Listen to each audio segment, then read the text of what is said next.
नमस्कार, मैं हूं आपके साथ साक्षी। उद्धव का साथ छोड़ अजीत के साथ जाएंगे शरद पवार। चाचा भतीजे में खत्म होगी तकरार। महाराष्ट्र के सियासी भूचाल के बीच सबसे बड़ी खबर इस वक्त महाराष्ट्र के सियासी पारा पूरी तरीके से हाई है, और ऐसा इसलिए क्योंकि खबर मिल रही है कि शरद पवार वाली एनसीपी के 8 सांसद अजीत पवार वाली एनसीपी के संपर्क में हैं। हालांकि दूसरी तरफ संजय राउत ने यह भी दावा ठोक दिया है कि उनकी पार्टी को और उनके गठबंधन को तोड़ने की कोशिश की जा रही है। उनके सांसदों से संपर्क साधा जा रहा है। हालांकि इन सब के बीच कयास लगाए जा रहे हैं कि कहीं से कोई गठबंधन टूटे या ना टूटे, लेकिन चाचा भतीजे की टकरार खत्म हो सकती है।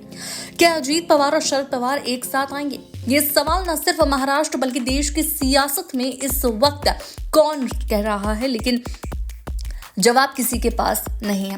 हालांकि सबके बीच रोहित पवार, जो कि महाराष्ट्र की राजनीति के एक बड़े नेता माने जाते हैं, विधायक हैं, एनसीपी के नेता हैं, उन्होंने सीधे तौर पर कह दिया कि अगर अजीत और शरद चाहते हैं तो वे साथ आ सकते हैं, लेकिन मुझे नहीं पता कि वो साथ आएंगे या नहीं। आपको बताते चलें कि रोहित पवार ने कहा है कि अजीत दादा और शरद साहब चाहें तो वो आ सकते हैं, लेकिन मुझे नहीं पता कि वो आएंगे या फिर नहीं।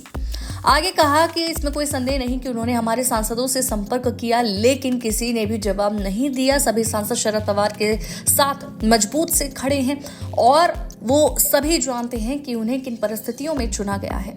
लोगों ने उन पर भरोसा दिखाया है और कहीं ना कहीं जाएंगे। कोई भी निर्णय लिया जाना चाहिए हमारी पार्टी से शरद पवार और उनकी पार्टी से अजीत पवार द्वारा लिया ही जाएगा। अटकलें राजनीति का हिस्सा है और ऐसा होता रहा है, लेकिन तथ्य सीधे और स्पष्ट है कि हमारे नेता शरद पवार द्वारा इस संबंध में कोई निर्णय नहीं लिया गया है।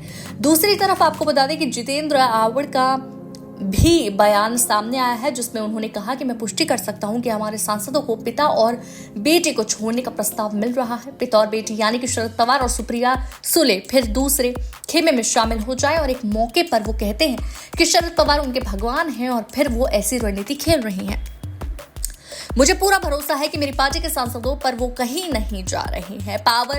पवार साहब ने सबसे जो पहले की स्पष्ट ही ये चीज कर दी थी कि कहीं ना कहीं वो जा रही हैं और पार्टी में शामिल नहीं होंगे। इसी के साथ उन्होंने ये भी साफ कर दिया कि एनडीए के साथ ही नियंत्रण में रहे, चाहे चंद्रबाबू नायडू हों या नीतीश कुमार, वो रोल में रहे। इसलिए इस तरीके से फेक नैरेटिव फैलाया जा रहा है। बहरहाल आपको बताते चले कि महाराष्ट्र में ये खबर सामने आ रही है कि अजीत पवार शरद पवार की पार्टी के नेताओं को तोड़ने की कोशिश कर रहे हैं।